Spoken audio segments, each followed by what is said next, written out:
All right, 67 wine lovers, it's Rand. I'm back. Today I'm wearing my Eastern European wine buyer hat. I am the Eastern European wine buyer, among other things, here at 67 Wine.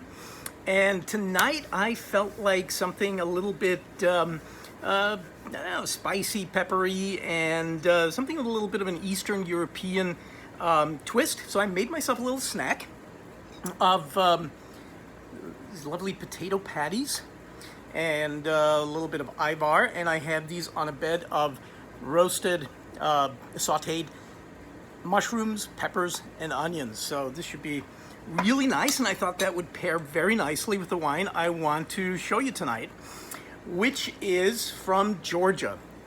Now, I think this will be interesting because this is a really nice wine to kind of get into, get away from the usual French, Spanish, maybe New Zealand, Sauvignon Blancs, Chardonnays that maybe you've been drinking a little too much of, and branch out a little bit.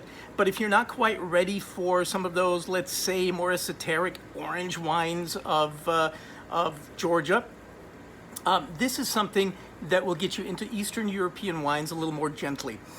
Georgia, as you probably know, is a country that has a long, storied winemaking tradition. There are grape seeds that have been found and carbon dated to be over 5,000 years old. And we know that wine was made in that region, in Georgia, Armenia, parts of Turkey, for thousands of years. So they know what they're doing by now. And they have some really interesting grape varieties that nobody else has ever heard of, that don't exist anywhere else in the world. This wine that I'm going to review today, it's a white wine from the Pheasant's Tears winery. It was actually a winery started by an American, but with the idea of making wines in a very traditional way.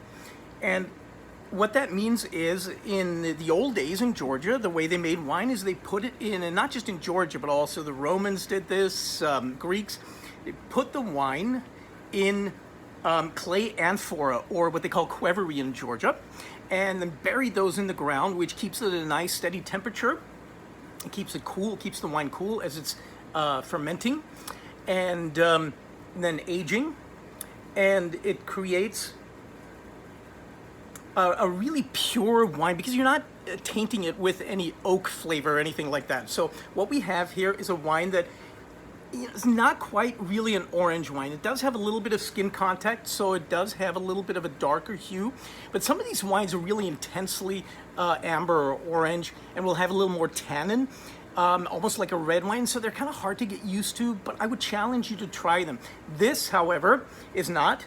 This is Tsolikouri is the grape here. One of those hundreds of grape varieties, of which there exist maybe just a few in this case in the northwestern part of Georgia, and small family farms that where a family farmer might raise a type of grape variety that isn't found anywhere else in the world, except in their vineyard. So grape here is Tsolikouri.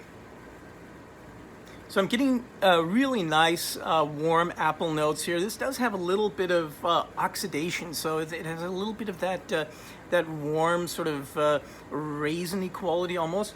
But this is more like a really nice sort of warm, soft apple saucy flavor, aroma. A little bit of spice on the palate, a little bit of nuttiness. Pear skin, and a little bit of an herbal note, but there's almost like a walnut skin tannic quality. So there is a little bit of tannin on this. So if you've never had an orange wine, this is actually a good halfway point. Something that'll get you part of the way there. But isn't quite as challenging as some of them. But it has really nice freshness, acidity, liveliness. Goes really well with the spice, the black pepper, and the should go really with the ivar as well.